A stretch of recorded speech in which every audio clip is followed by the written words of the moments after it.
Welcome. This is a fantastic day. We are gathered here early morning from Sao Paulo in Brazil.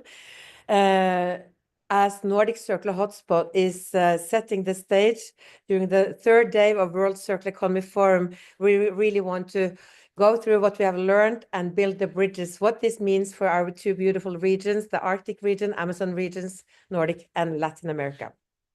It's been a pleasure being here at the World Circular Economy Forum, and yesterday's signage with Exchange for Change, our Brazilian partner, our Nordic night together with our amazing partner Nordic Innovation has been great, and we've been really talking about the true essence of circular economy, which is collaboration.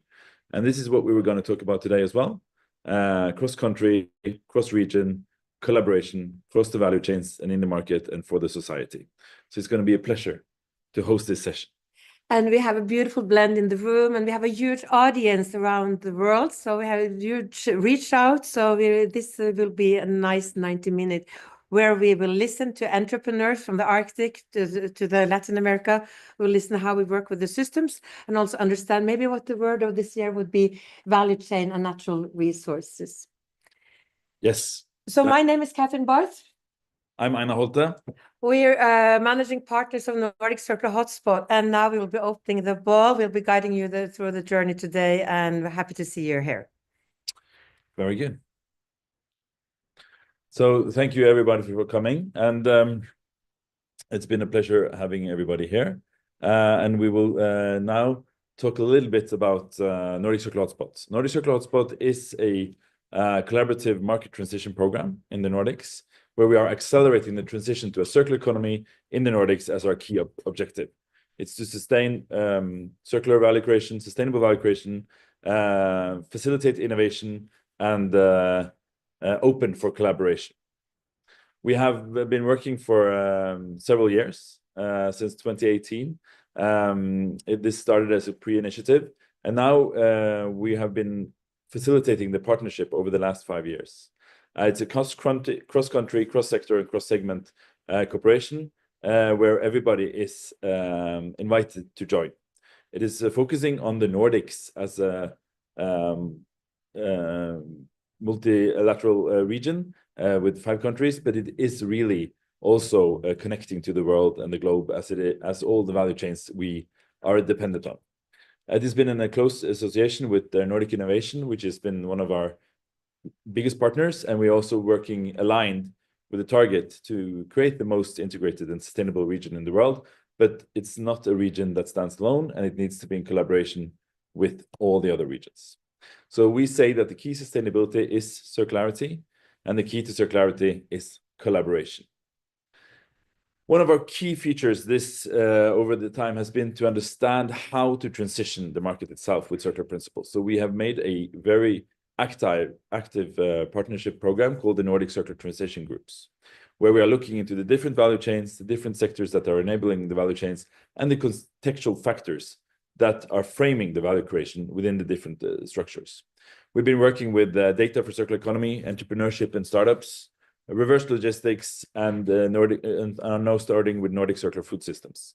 We've been concluding on circular finance, leadership for circular transition, and we are now working very hard to implement the learnings from policy and regulatory circularity, where we understand the frame of the value creation.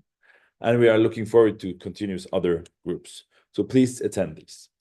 All of these findings are open source. So please, if you are interested in understanding the regulatory framework of the Nordics, both in the EU countries and the non-EU countries, or understanding how we recommend that financing should find circular opportunities in the future, check out our publications. The biggest focus we have now is circular cities, where we have launched a transition group on circular cities and regions and how a place becomes circular. And we'll talk more about that later. And also how circular construction can facilitate in the construction sector can be transitioned. And we're also looking into the textile structure. So if interested, please join. And of course, Nordic Circular Summit, which is our main meeting arena every year. We've been hosting for 5 years, one in each of the Nordic capitals, Oslo, Copenhagen, Stockholm, Reykjavik, and last year, Helsinki. And please do save the date, 19th to 20th November. We are not announcing the place quite yet, but in the frame of this event, we are aiming for the Arctics, that's for sure. It will be an Arctic event for the Nordic Circular Summit, but where will be announced. Save the date, 19th to 20th of November. That was the brief introduction to where we are today and what we've been working on. And on that note, let's start the conversation from the Arctic to the Amazon with Catherine and Marcelo Sabanes entering the stage. Please welcome back their friends. Thank you, and welcome, Marcelo. It has been a pleasure meeting you for the first time, but we have been partnering for quite a while because you're actually one of our global members in Nordic Circular Hotspot. Welcome. Thank you so much. Very good morning to the audience, and it's a real pleasure to be here and to join you in this excellent panel. For us, it was a very nice journey from the very beginning when we identified the Nordic hotspot as a lighthouse for circular economy. And the Nordic countries in particular are one of the best implementing circular actions around the world. So for us, we find very proud to be part of this partnership.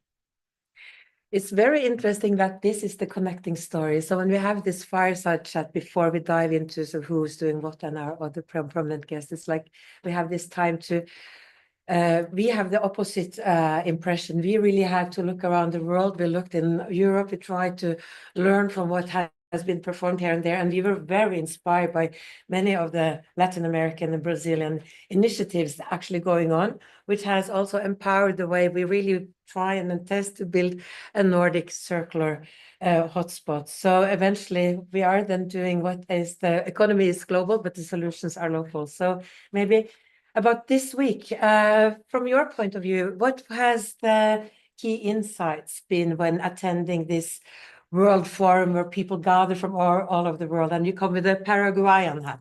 Absolutely. Yeah, from the Circular Economy Innovation Hub, it was great to be here, enjoying the forum. Every panel has been very interesting and reaffirmed our conviction of partnership are the way and the power of strategic alliances to make the change that we need. Those partnerships are essential for any particular action. We are an example of that because from the Circular Economy Innovation Hub, every single action that we made is in partnership with someone else. And from the moment that you identify the opportunity and the right partner, everything is going to happen. And this is also, I would love to listen you out. So when we leave from Sao Paulo in 2 days, you go to Paraguay and we go to the Nordic. So as your head and initiator of the Paraguay Circle Innovation Hub, what will be relevant for you when you start working Monday morning? Well, there is a clear roadmap ahead to strengthen the collaboration between us, for example, and between other organizations that has been also present in the forum during this week. So definitely we need to start thinking on an action plan that can implement together to really connect those particular regions. Every single region have their own challenges, their own opportunities, but we have a lot in common. So we must work in that action plan to execute specific activities, specific actions that can help for a better integration of the Arctic and the Amazon. I resonate so much to that every single region has its own purpose entering the circular economy. It has its own reason, it has its own resources and its own skill set. And this is also opening how does our Arctic and Nordic region not only look like from inside the Nordic, but it's really revelating to see how this connects to so many of the connecting dots, the global initiatives we meet from Africa, from Asia, and it has been so much attendance from Latin America this time. If you look at the overall level, this is the eighth World Circular Forum, but it was this week also the new Global Circularity Gap report was launched. So some of my takeaways has really been the number is going down. The very first global gap, it was measured to 9.1%. So we have a huge gap to close. Now the gap is getting bigger. So we're now down to 6.9 at global level. Since then, we have been working very much regionalized in the Nordic to see how can we apply measurements and see what kind of gaps do we really need to close in the Nordic. And it has been, for some surprise and for some not so much, that the Nordic tend to be very much below the global average. So for us, it's very clear we need to work with our supply chains, with our import and export partners and neighboring regions. How do you think, and this brings me to what do you see are the connecting points between Latin America and the Nordic region when we have been spending these days together? One of the things you do very well is industrialization of specific materials. And this is something that we have to improve maybe in Latin America, and in particular in Paraguay. We produce a lot of materials. Those materials could be used under the circular economy principles, but sometimes the most difficult challenges are in the industrialization part, and then in all related to the scale those products out of the materials, of the circular materials. So this is something that we can definitely work together. So on the last note, you mentioned cultural. How do you see, if you go to the most both Arctic and Amazon, they're the most pristine nature areas on our beautiful Earth. We have huge responsibility to perform resource stewardship, each in our own special way. So how do you see our pristine nature systems, vulnerable ecosystems that we need to protect? How do you see that relate to also the local cultures that we have in our variety of regions? Of course, we need to work at all levels, political level, industrial, private sector, and community level. We need to raise awareness around the circular economy at all levels.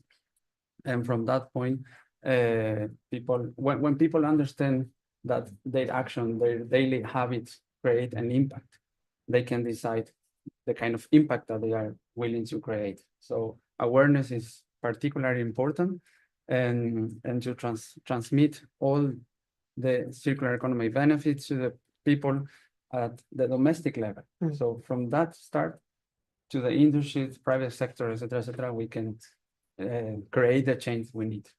Thank you for being part of our Nordic and local and global community. It's so inspiring to hear how you work, and I really hope one day to visit the Circular Innovation Hub in Paraguay, or other in the global community come to exchange experiences, and likewise. So then it's really nice to have this time with you, Marcelo. Thank you so much. We will do that. We will do. Very good. And then we would like to invite our next conversation partner up to stage to present from Nordic Innovation, Marte Haugland, our esteemed partner and friend. Please step into the stage. And in this approach, we really want to try to open the lens to the systemic level, to the economic level, to the entrepreneurial and market level. So it's a pleasure to invite you, Marte Haugland, how important it has been on the journey for Nordic Circular Hubs, but also the Nordic circular economy in general, the role that you have been playing as intermediate and activator. So welcome, the floor is yours. Thank you so much. Thank you so much for having me, and I'm so happy to be here with you all to talk about how we at Nordic Innovation have worked on the circular economy for quite a few years now. For those of you who don't know, Nordic Innovation is an organization under the Nordic Council of Ministers, and we are connecting the 5 Nordic countries together with the 3 also in independent self-governed regions in the Nordics. And our mission is to make the Nordic region the most sustainable in the world by promoting entrepreneurship, innovation, and competitiveness in Nordic companies. Can I interrupt you 2 seconds? Yes. Because apparently the screen was not sharing. I'm so sorry. No.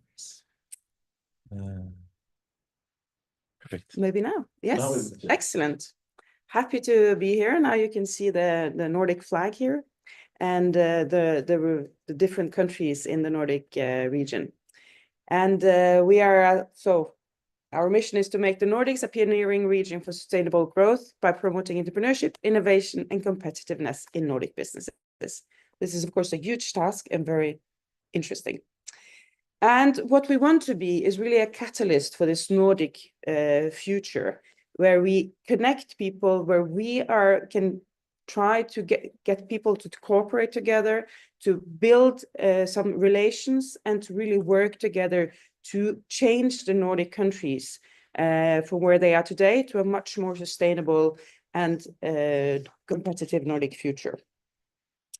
And our prime ministers decided in 2019 that the Nordics should be the most integrated and sustainable region in the world for 2030. So this is our vision, and this is guiding all our work. It should be a green Nordic region, it should be a competitive Nordic region, and it should be a socially sustainable Nordic region.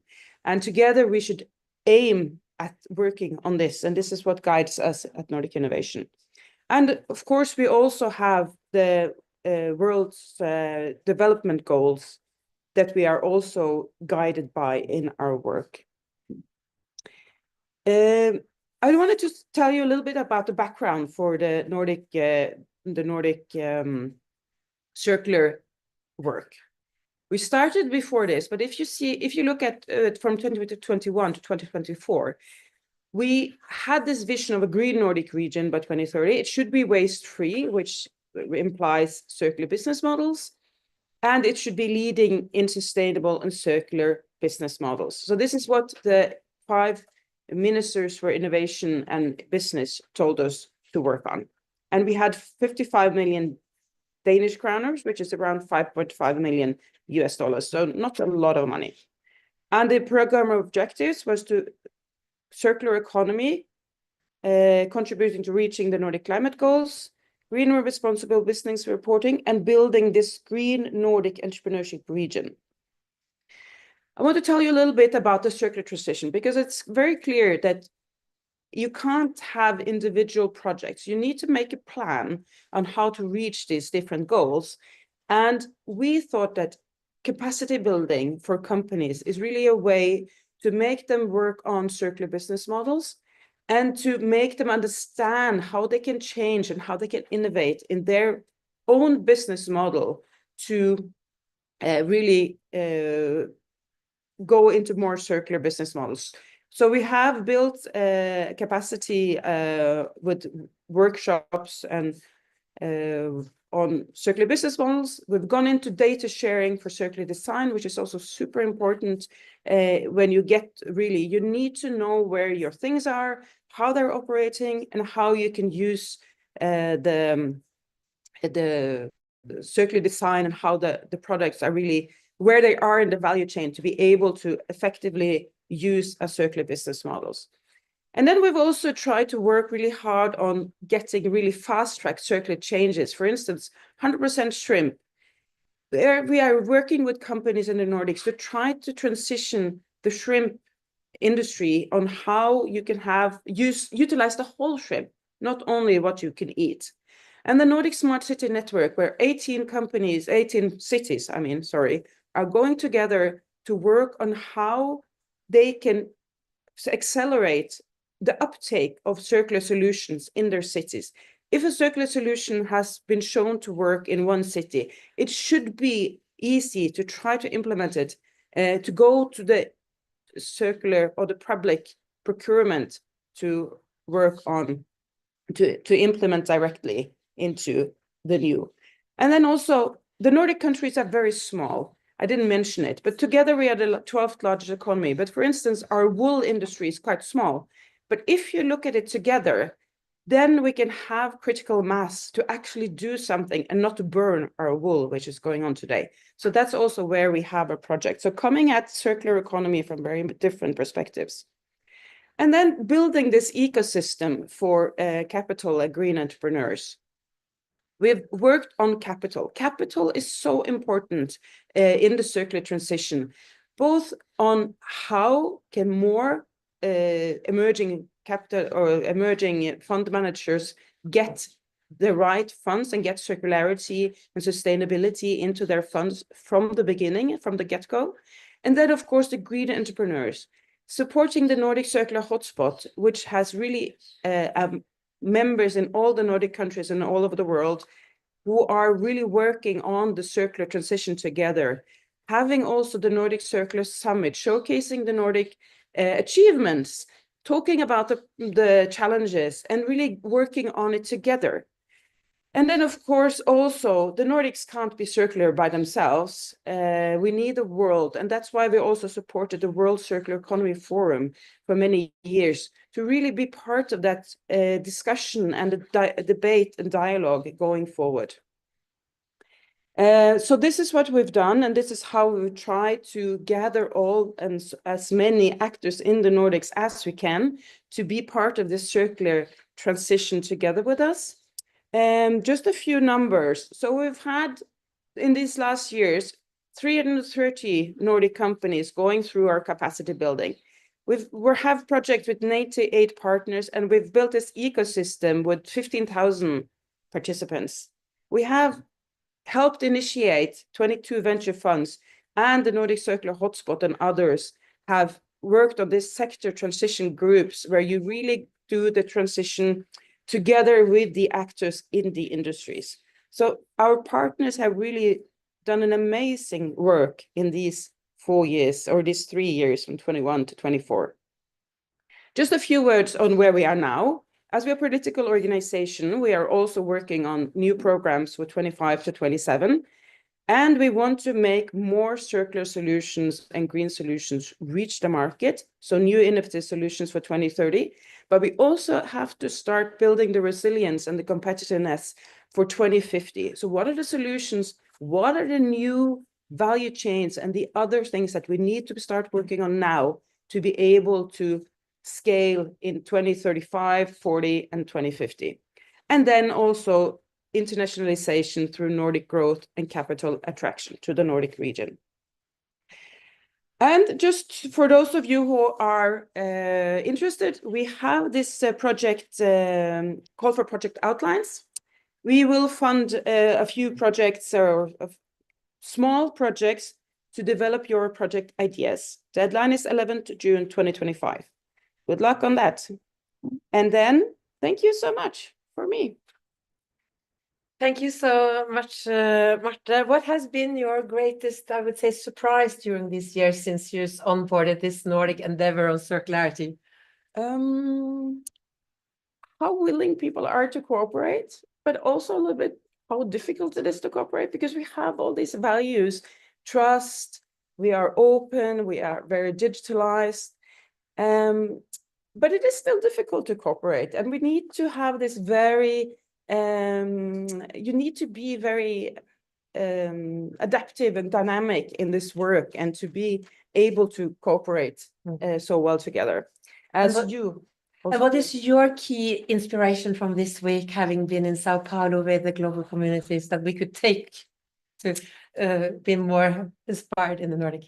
Yes, it is of course this work that, yes, we're doing stuff in the Nordics, but the rest of the world are still in a different place. Many of the other countries are still in a different place, and we have to work on them with them together to manage to link and create the value chains that we need to go beyond the circularity.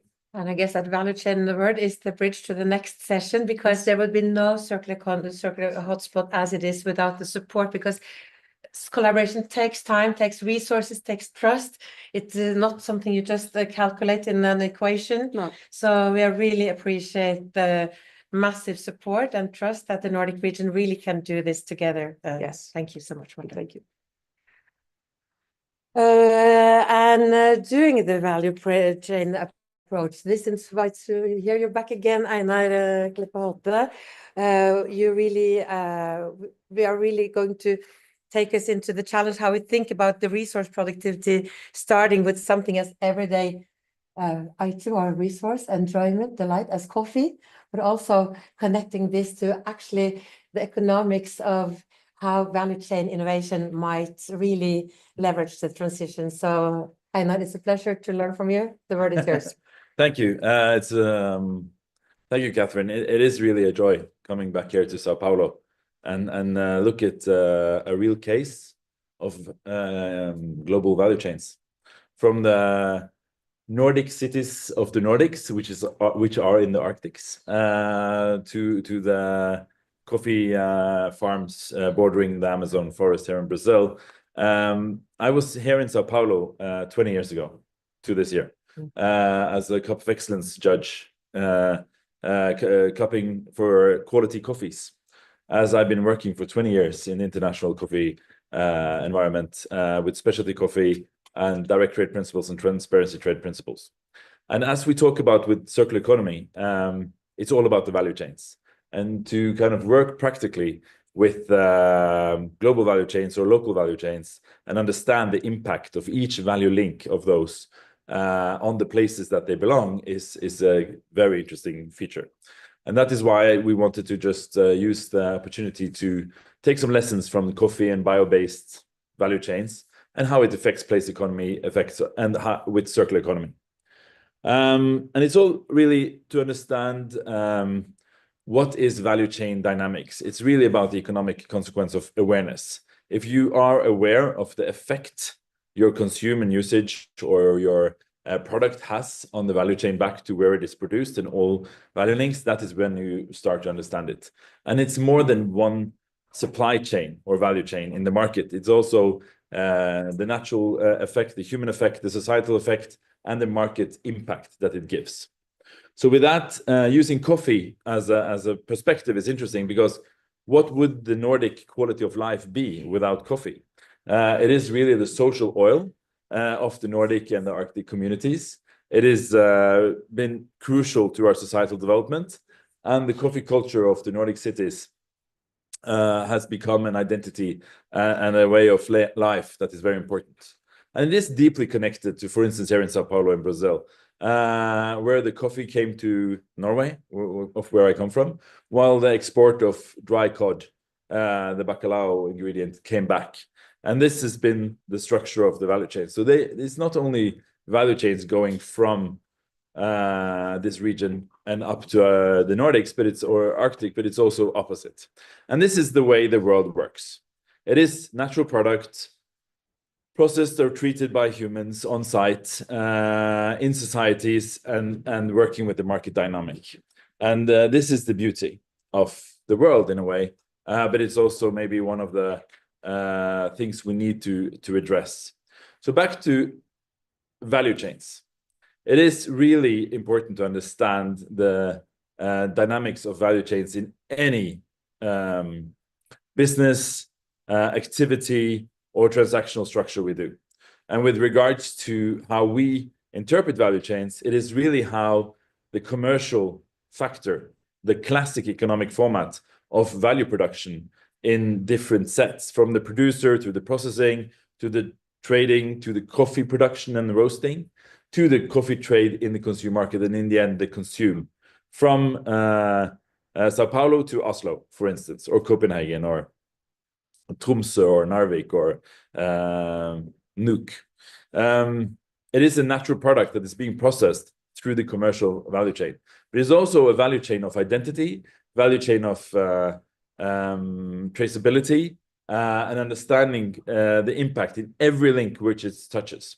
In the direct trade principle establishment in the early 2000s, coffee was not a particularly sustainable traded commodity. It was a commodity and not a specialty to the large extent, and the industry coffee did the trade effect. And the direct trade principles is about making transparent value chains where you see each value contribution of the product and you take away the other elements. So you have a direct trade and you have the transparency trade principle. Then you can see how this value chain affects both the local society and the humans in each of the links, but also how it affects the nature in every aspect, both as a product. For instance, with coffee, it is a natural product. It is grown and harvested. But when it's processed, it also has a lot of waste, but that can, of course, be given back to nature. It can be fertilizing, it can be other elements. Then, of course, with transport, you have the climate effect. And then again, when you receive the beans on the other end in the receiving country, you need to process it again with roasting it. You have climate effect, and you have, again, natural waste. These understandings is really what we need to be aware of. And we need to understand that every piece of the market is value chains affecting nature, human, society in the market value creation. And the market value creation needs to be understood both from a local perspective to a global perspective, but then also back to local, regional, and all these impact factors. And this is interesting. And in the end, when you have this perspective, you can really start to identify the real values and the qualities and the identities and the narratives and the kind of stories that can be built around this. And in this way, you can then have a product that has an enlarged quality. It's not only just a product that is for a function, but it has also a traceability, a story, a narrative, an impact that you are aware of. And that quality increase or qualities of that product is where we see that you actually gain the most. So it's about moving in a perspective where you go from something that has no value or little value because you don't know about the value chain impact, but you can actually tell the story of a good way of working with the value chain and create a better product, a higher quality product that can have a higher price even. And this is really important. And when you go into the pricing sections, you understand that you can describe this also in economic format. And this is where we start to implement circular principles in all the value chain, carbon economy, sharing economy, local economy, direct trade principles, transparency trade principle, and of course the bio-based economy that this is. Then you have implemented a lot of value propositions into the product. And you have a more quality-oriented product, maybe also to a higher price, but you also have less of the quantities. And this is interesting, moving the perspective of then the product or the brand of this case, Fuglen Coffee, which is a company I've had since I was 20, into something that is recognized as a quality proposition. And when you manage to get that turn, that's when you actually can work with circular economic principles and all the other sustainable economic principles in the matter. And when it comes into understanding the diversity of effects of all value creation in any value chain, that is when it becomes interesting. You can bring it into the sharing economy, the circular economy, and see how this value creation affects your societies and your regions and your neighborhoods and your life. You can use local economy, indigenous economy, degrowth economy, SDG economy, carbon economy to explain these factors. And that is when you see how these important market value dynamics and value balance is happening. So it's really about looking at the value chains and how they balance society, market, the culture and the context, connect the local and the global, relates to the rural and the urban, is physical or digital, and moving from quantity to quality in everything we do, using the sustainable economical principles and circular economic principles. Moving from linear understanding of quality to circular economic perspective of quality. Moving away from short-term to long-term, and ensuring that we don't work with meaningless growth, but we work with sustainable development of products and qualities in the new time in comparison to the old time. And this is also the strategy behind Nordic Circular Hotspot. It's all about the value chains of the Nordics, how we can use this approach, value chain transparency, direct trade principles into all the value chains, and then applying circular principles to all the value chains that the Nordics relate to, from the Arctics to the Amazon and back again. How are we able to identify all these nature resource management structures, all these market elements, market systems, how they affect the societal communities we are a part of, and again, how we live in it. That is the whole thing, because in the end, it is the quality of life that we want to ensure with our way, and we need to make sure that we have a sustainable life on the places that we live. If it's just the place in the Amazon, the Arctic, or if it's on our planet. And then we need to ensure nature, human, society, and market is balanced fruit. And that is my bridge to the Arctic from the product of the Amazon. While I was listening to you, I tried to find out what is the geographical distance between Nuuk and Sao Paulo. So Gunvald, we are really together now, but I think the geographical distance is really another parallel to the cultural closeness that we try to investigate in this session. So Gunvald, welcome. Are you with us, go? Yes, I'm here, ready. And It is thank you for your welcome. Very interesting session here. And Tikisuariti from Nuuk in Greenland. We are so happy that you are with us. We really want to some kind of, and because you are really on the, what would be the coordinates of Nuuk? It's really, really high north, just to give a picture of where you are now for everybody. Well, Greenland is a very big country and island, and we are in the 64th north degree. And to set things in perspective, the northern part of Greenland could be placed up on the map of Western Europe. It will go from Oslo to Cairo. So it is a country that are very big, but also a country that only inhabits 57,000 people. So it's. I guess this is the cue to your introduction. You represent Nordic Ventures, really big, important part of the business development and the market communities. So, and if there is like one similarity is that we're actually talking from two of the biggest countries in the world. So welcome, Gunvald. The scene stage is yours. We're really eager to listen your perspective when we think of bridging worlds, indigenous leadership for regenerative economics. Thank you very much. Do you need to share your screen? No, this is, you can look at me if it's better, because I have planned to have a small talk about our perspective here in Greenland and from the Arctic environment of how we are looking at the circularity and how to tell our story of the views here for a very short time. Perfect. Then you have the full screen. For 8 minutes, and I will do like this. So really looking forward to listening. Yes, good. Thank you.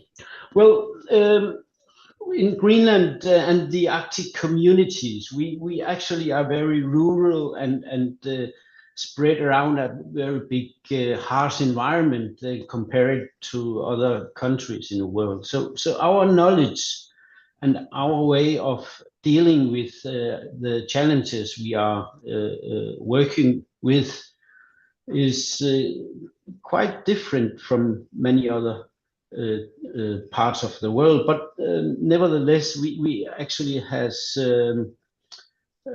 similarities as well, some global things.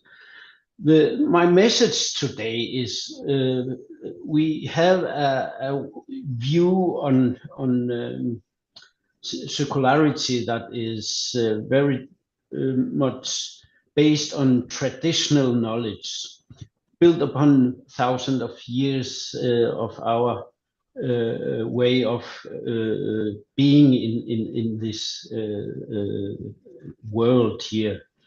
Our culture and way of view the world and how we see the nature and the spirituality and all these that matters for us can actually be a baseline for the circularity in global perspective.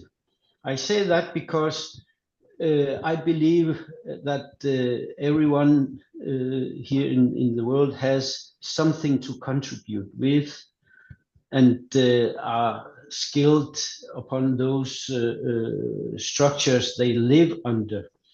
And when you say that, then we can here in the Arctic contribute to the circularity in a bit another way, actually.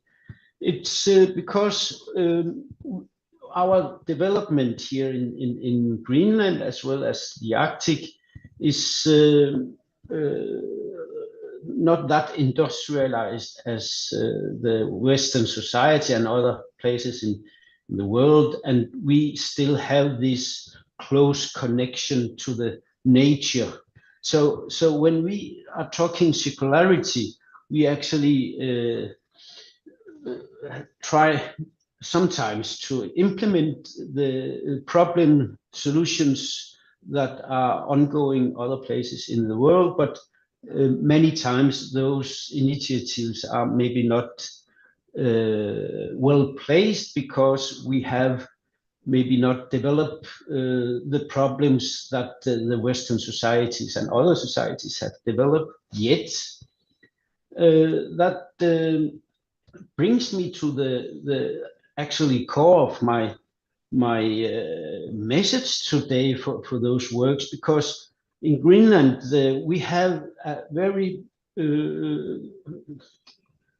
what do you call it, developed view of the closeness of the nature, how to connect to the nature, because the problems that leads to a circularity thinking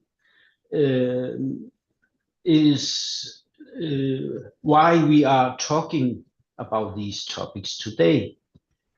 So the way of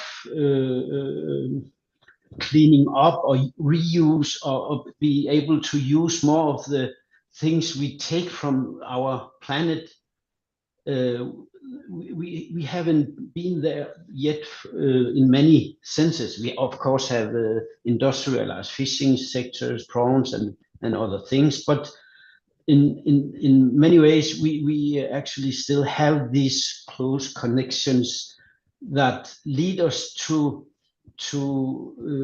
the big contrasts of what we can contribute here in the Arctic.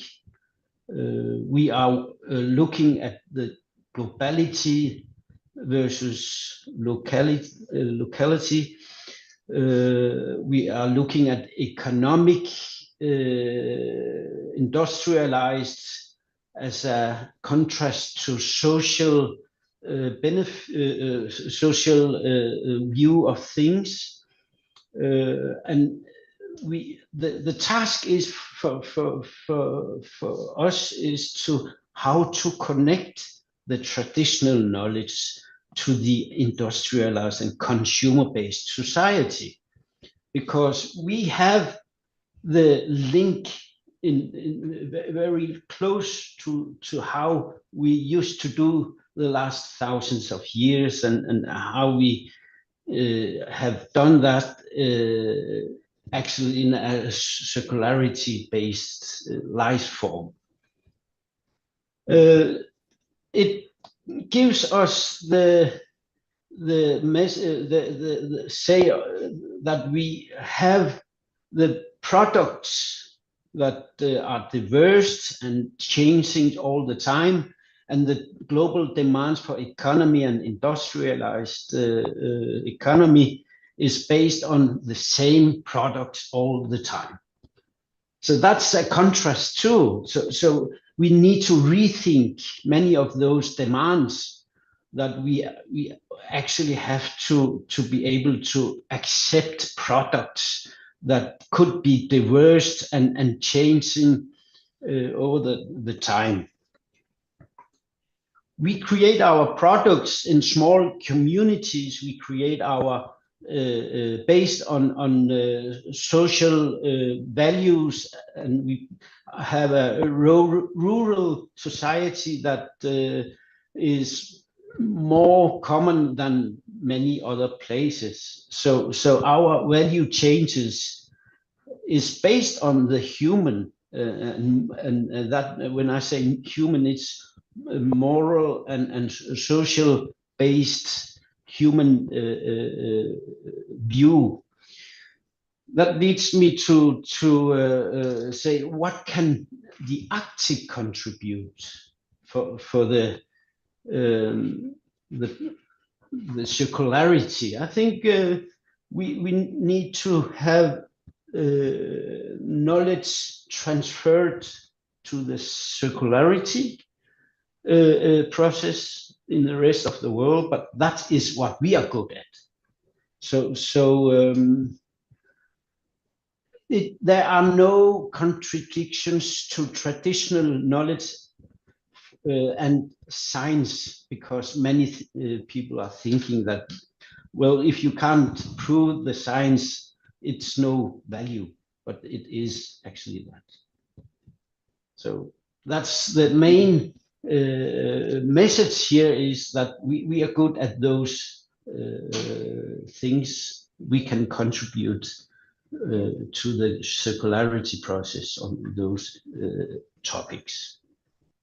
Gorm, it is a thrill and it's inspirational and it feels very timely and very right that you are with us on this, I would say, honest discussion and quite open dialogue, how we connect the values and the historical roots, the cultural knowledge, and also in the fact to the industrial society and economics we live in. It is, I would like to see what do you believe is the most important shift in mindset we need to embrace to learn from this approach to circularity? Very short. Sorry? No, it's fine.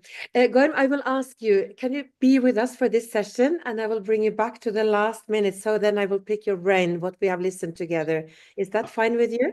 Yes, it is yes, I can do that. Excellent. Then I will invite, so having the indigenous approach, we really invite to the table Leandro Fara.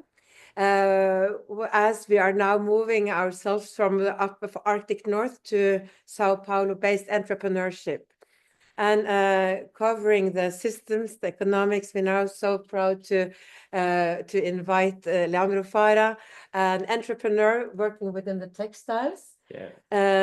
Would love you to present yourself, the story, and also how you very obviously also relates your circular transition to the cultural elements and the Amazonas input as we are today. Well, thank you for the audience. Everyone is there here and listening.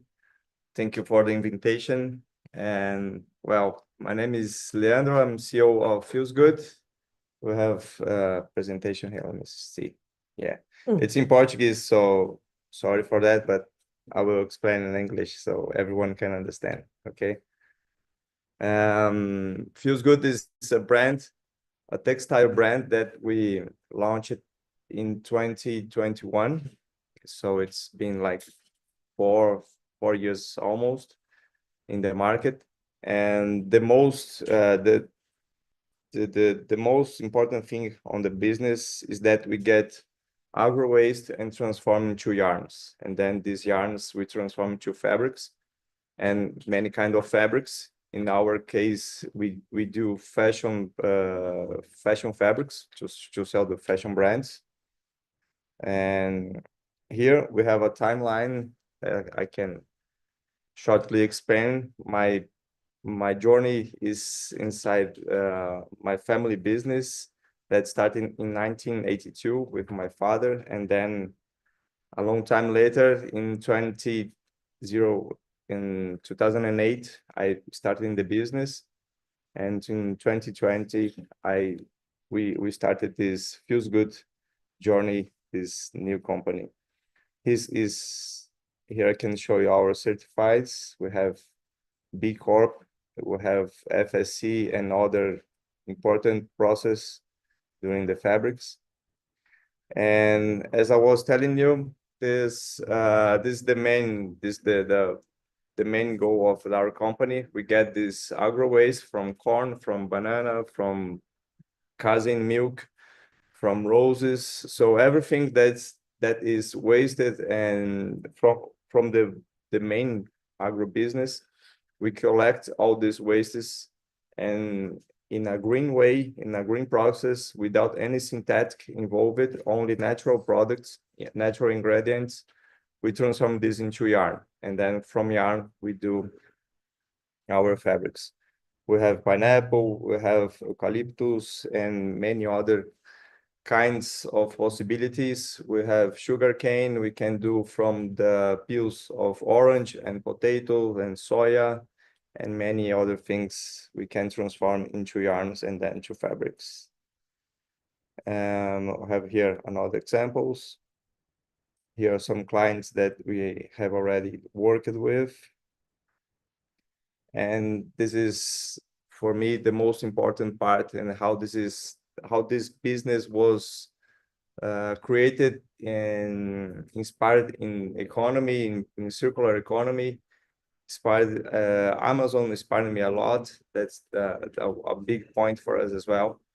This is how usually viscose yarns and viscose fabrics are made. We get natural ingredient, and in a very synthetic way, we transform this pulp in cellulose, and this cellulose into yarns. And in these 2 moments of this transformation, we use many kinds of synthetic products. And our way to do it, you cannot understand here this hologram, but our way is to, how can I explain? To substitute all the synthetics for natural ingredients.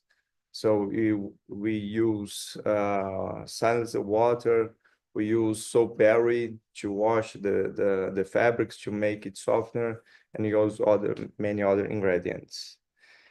And after some years, like 1 year ago, we started a new part of the business with the cosmetics, and these cosmetics are made all in Brazil, based on, inspired as well in Amazon or in other regions.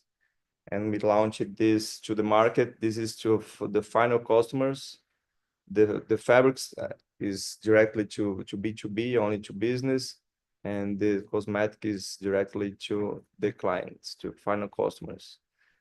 And here I can show all the benefits that we can bring to nature. So Feels Good was, firstly, I studied a lot of biomimicry and circular economy, and I thought how technology, the nature, and the human being, this triangle, can balance the work together and make better things for social and for the environment. And here we can show many kinds of benefits for us. And this last year, the end of last year, yes, we started agroforestry in Maranhão, a state here in Brazil.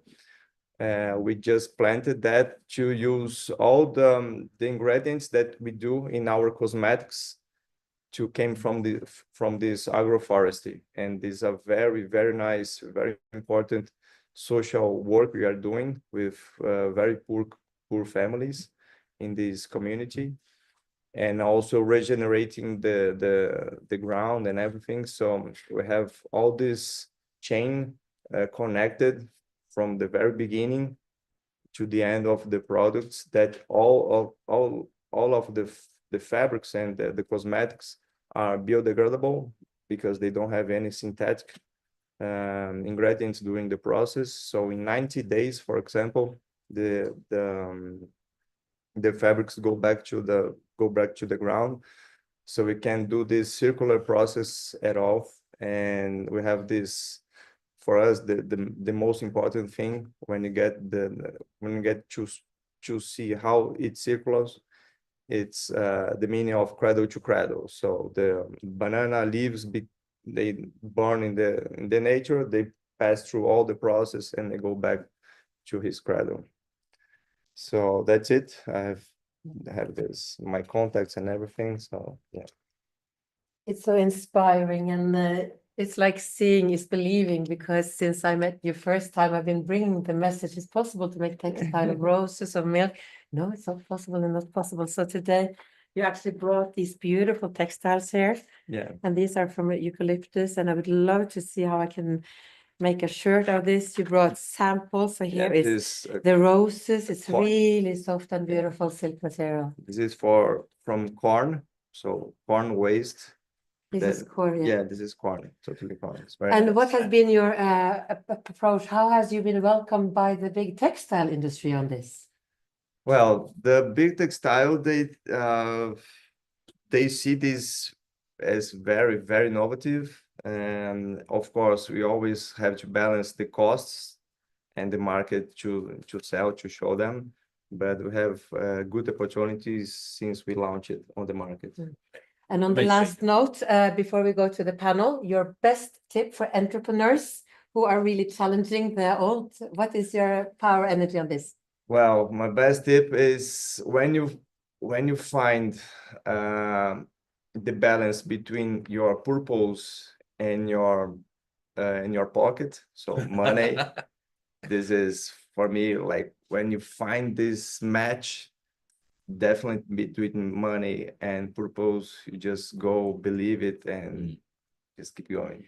Thanks, call it- I guess, yes, purpose call and it- pocket. Yeah, purpose and pocket. We call it market idealism. Yeah. Work idealistic in the market with your purpose. I have one more question before I let you go. Yeah. I saw in one of your slides coffee beans. What do you make of coffee? What I made in coffee. Yeah, so coffee beans. in Coffee beans. presentation. Yes, you can use the agro waste from the Coffee as well. the leaves from Perfect. the trees, the everything that you don't collect from the coffee Exactly. business, you can get it. Yeah. Yes, yes. That So is there the was, point. yeah, The symbols. coffee silk shirt Coffee, one Yeah, day. a coffee silk shirt is Yeah. very interesting. Yeah. Thank you so much. Thank you Thank you. guys for enjoying. It Thank was you. really nice. Thank you a very good much. story and another very strong example. So on that note, I would like actually to invite back Marcelo and Marta to just have some brief conversation about building circular bridges between the Arctic and Amazon, or the Nordic and South Americas, or region to region. So please join.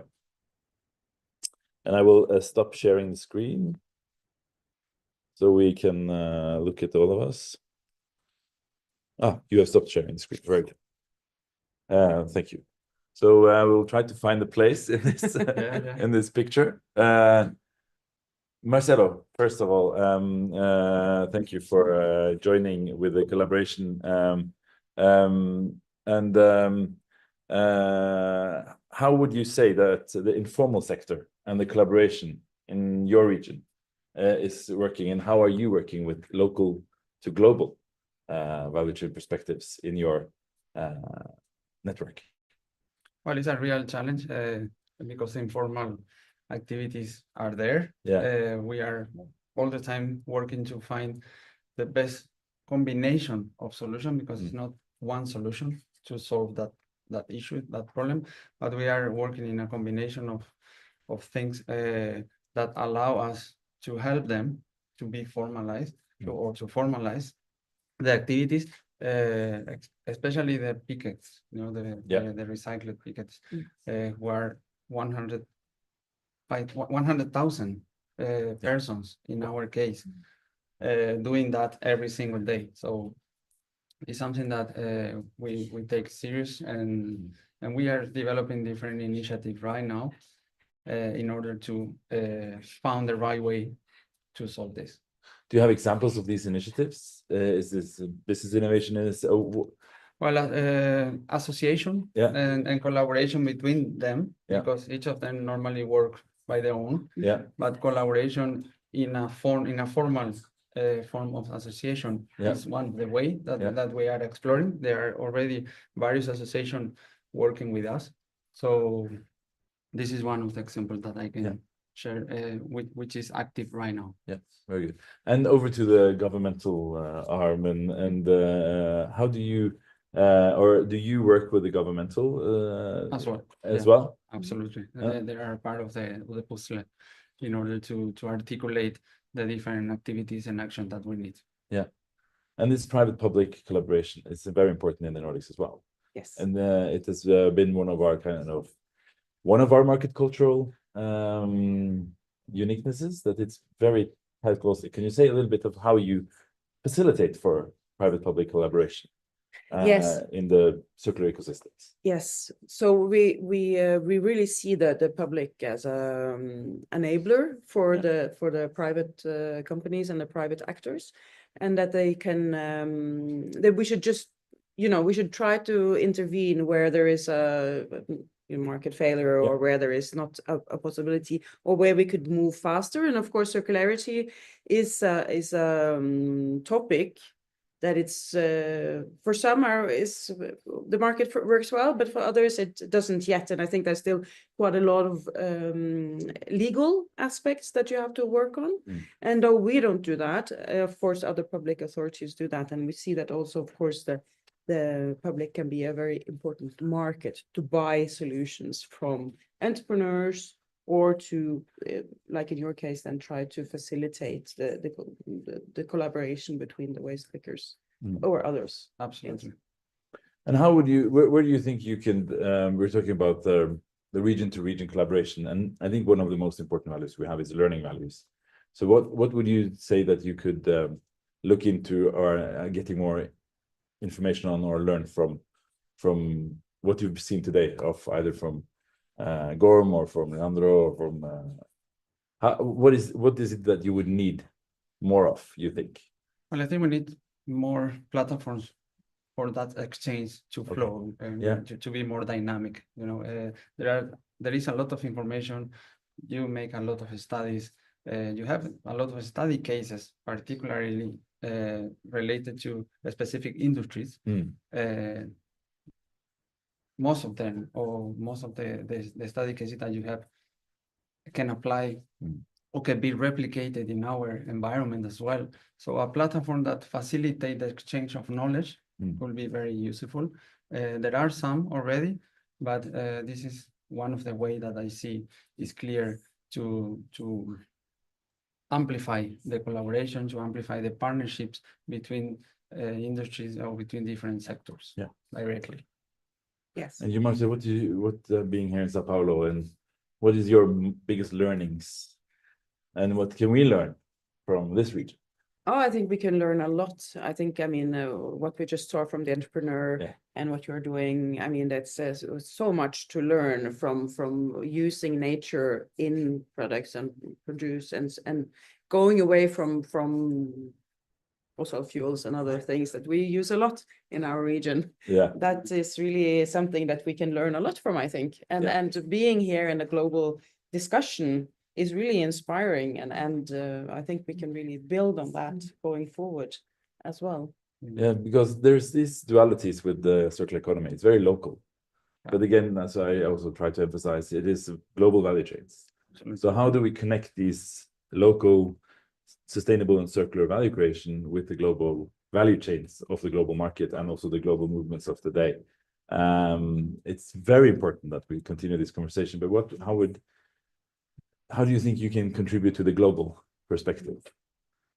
Well, I always say, think global, act local. Yeah. This is something that we need to keep doing. Yeah. Because many things happen at the global scale. Yeah. But also there are very good examples at the local level who many people don't know. So that platform that we will mention is one of the ways to make the information more available for the ones we need. And another possibility will be to try to identify what has been done, what has been done well, and what has been wrong, because we can learn from the mistakes as well a lot. And this is another possibility to enrich the experience between us, between this collaboration. And from our perspective, we are ready to continue this journey and to open new opportunities and new specific tools that allow us to be on the right track. Very good. And also this inspiration and these practical examples, and also the possibilities. Absolutely. And that is an important feature for Nordic innovation as well.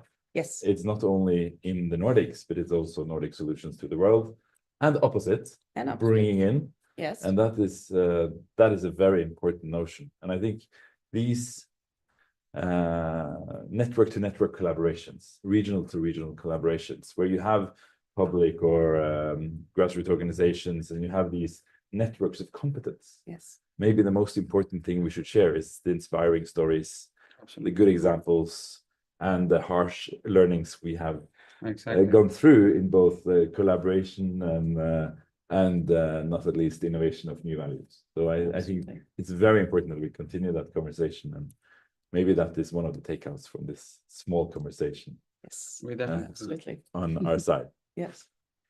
So then, thank you for that. I think it's a good closure. And then you are coming in with Gorm for the end session, Katrina. Oh, okay. Yes. Thank you.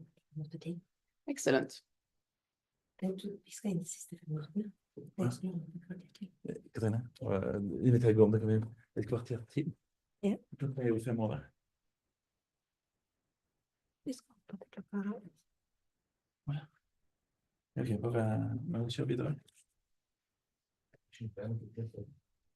Inviterer en Gorm, sorry. Gorm? Yeah. Please Hi. open your window. Hello. Hello.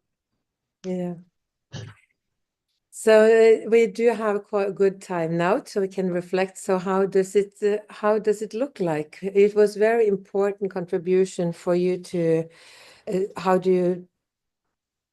what we experience. I would share something of my reflections here. It is maybe the circular economy is very much connecting the ideas of decentralization and remote societies.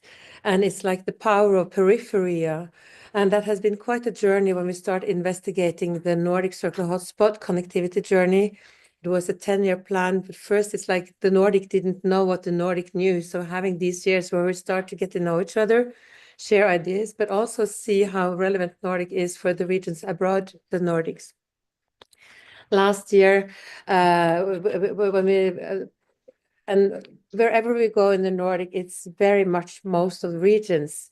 So it seems like we're entering an era where the centralization is some kind, we need to detach the centralization and see how do we empower the regions. And these, a month ago, I participated and we participated in High North dialogues to listen, how is the wording, how do the Arctic speak with the Arctic regions? And we have both also attended the Arctic Circle Assembly in Iceland, where we actually connected with all Arctic communities above the polar circle. And that was where we met the first time. So what surprised me, and it's like when we also discussed the language of circular economy, you say we know circular economy, but when we have the Arctic language, the Arctic topic, it does belong to the circular economy. Do you have any reflections on this? How does this belong in your context? Well, basically, the discussions on local knowledge and the Arctic area in this context is that we actually lived in a circularity environment culturally and for many years. So I think the solutions we are looking for is much more closer than we really think for many of those that dealing with these problems. As mentioned, we have not only to transform the economics in circularity, we also need to develop from scratch in Arctic areas, because we actually are pretty much in the circularity world here in traditional. So if we are to contribute to anything in this topic, we need to learn the baseline. So if you have the view of the world as a linear, I think Agnes view of how coffee is produced and so on, pretty much shows how the differences are and what we can help each other with about the circularities. For instance, if you use the thinking of new products, you have to base it on circularity. Many of the way of thinking is that here in the Arctic you have to import everything. You have to create everything with tools from the things that are not in the Arctic. So if you create solutions that give us opportunity to develop new products and other things that change things that will base the work on local means, then you can actually be CO2 neutral. You can go and work with things that you find here in the environment here in Greenland. You can change the way you produce things. For instance, we shoot a lot of seals in Greenland, but that is for skin production. But the meat we consume, but not 100%, then we make factories that use the meat to the dogs. We have dog slaves in Greenland. So the circularity just don't fit in a certain way where you have to transform things. You have to start from the bottom sometimes. We heard the entrepreneur Leandro Fara talk about being inspired by nature and being inspired by how nature does innovation, how actually biomimicry is an approach to how we develop materials, systems, economics. How would you relate to biomimicry in your context? In Greenland, they actually the University of Greenland just made a new biology education, and instead of just taking the traditional way of educate people on the biology, they actually based it on the Greenlandic and Arctic way of living. That will use the traditional knowledge in the education. So I think, I'm not sure, but maybe 60-70% is practical. It's out on the field with the hunters, getting knowledge from those people and then use it in the education. And that's what I mean about develop things ourselves based on our traditional knowledge. So if we can do knowledge building, we can contribute to the global knowledge as well. In what way?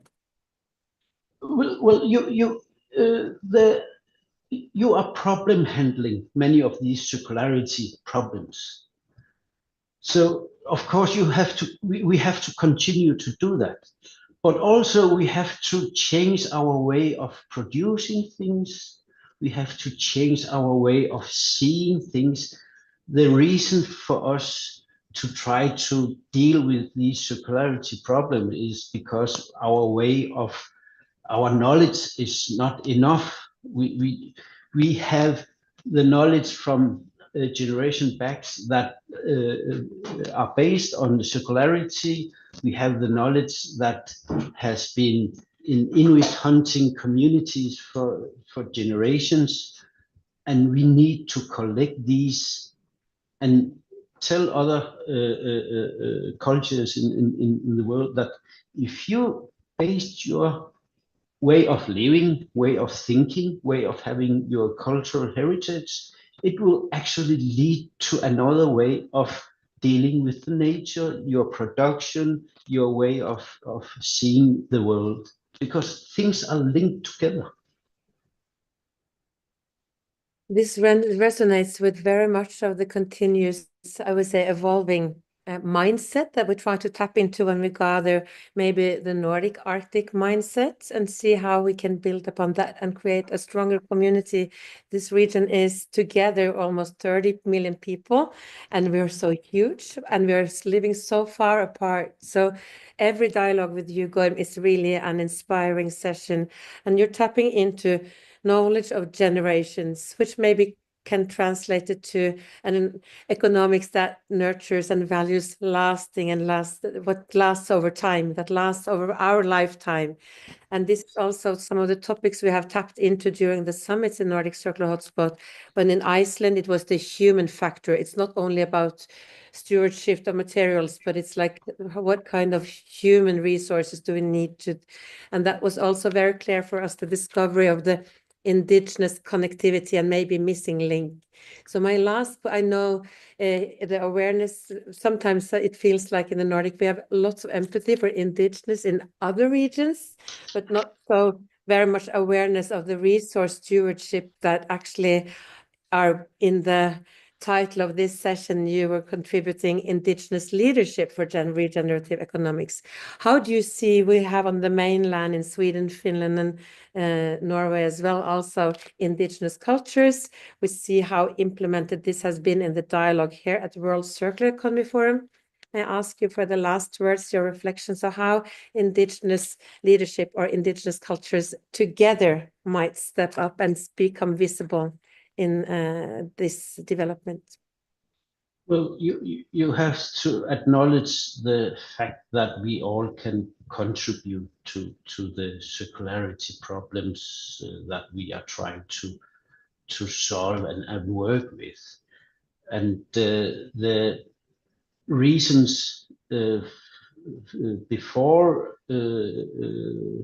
has not been enough. You have to include, you have to take the spiritualities, you have to include the cultures that are not only based on scientific proofs and other, there are no contradictions. They co-works in this world. We are all human beings. The things we can, as a traditional people, can contribute, embrace it, because we already embrace the industriality and other things that you can contribute with. We will leave it on that note. I invite my colleague again, Einar Kleppeholte. We really wanted to hear these words because we really think that this is a very important pixel in the paradigm of the embracing the circularity. You say the spirituality, the culture, the nature, and there are no contradictions. I will keep that in mind. Thank you, Gwen. Yeah, and also listening. Thank you, Gorm. And listening to you, it's really obvious and evident that we are all nature and everything is connected. Either it's value chains or communication lines or emotional ties. That's where we are as humans. And that is what we need to reflect on. I think that indigenous communities can really contribute to the more industrialized communities that has been disconnected from nature by form and of the market. So talking about connection, I also want to bring you back, Marcelo, for you had a concrete suggestion to connections. Please take it between me and Catherine. Okay, sure.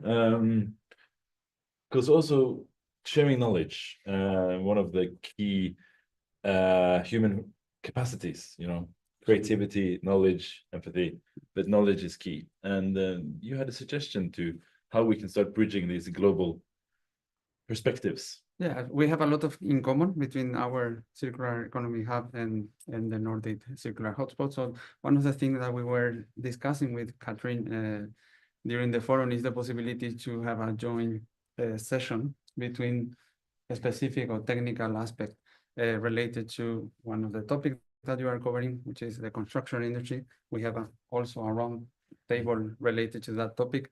So we will work on organize a a common session, a joint session in which our professional and your professional will be together discussing about specific materials, testing, everything related to what we have, what you have, and how we can learn from you and you can learn from us. That I would be think it's wonderful. extremely important in the times we are now that we don't reinvent the wheels. I truly believe that lots of the solutions that are already invented and how can we apply it, as we saw today with the textile from agro waste. We don't have to burn all the bio waste, but there's a new era coming also to circular bioeconomy. And what I learn every time we speak, it's like there's always something new. And again, I want to just also ask everybody to hold the date, 19th of 20th of November, for the summit, where we will also meet and collaborate. And on that note, I think this was pretty much what we could share in this side session on the World Circular Economy Forum here in Sao Paulo.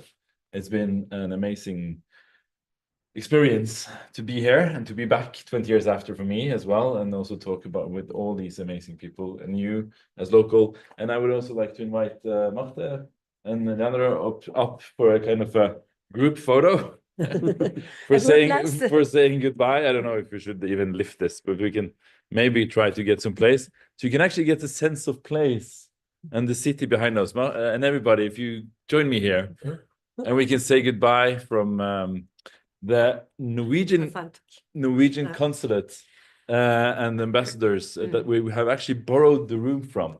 And this is also a big thank you to the Swedish and Norwegian consulate that really opened their hearts and their house for having this session. It's Ambassador Odd Magnerud and also Tonje Flatmark Sødal, and the big jump up for Bruno Leino, his advisor from Innovation Norway. He really connected the dots and gave us a place with Wi-Fi. So we hopefully have reached out with these messages from Sao Paulo to the Nordic and the world. Yes, and I think also Thea and Martin should join in and wave from behind the scene here. Come on, as we can zoom out from the consulate building here in Sao Paulo. It's been a true pleasure. World Circular Economy Forum has been, again, an amazing event. And thank you so much for joining us here. Thank you. Thank you. Bye-bye. Thank you. Yeah. Obrigado.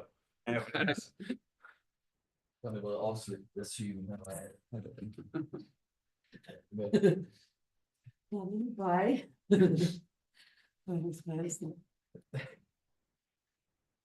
Sånn, nå må du avslutte, tror jeg, for jeg er bare inne. Og du er ikke med lenger, du, nei? Jeg kaster ut av mitt eget møte. Jeg får ikke tid å avslutte møtet. Hvem er det som er leder? Det er du som er det, sikkert. Jeg som leder møtet. We need a look with this beautiful banner and the background. Yeah. All together. Yes, great. Good idea. Without obstacles.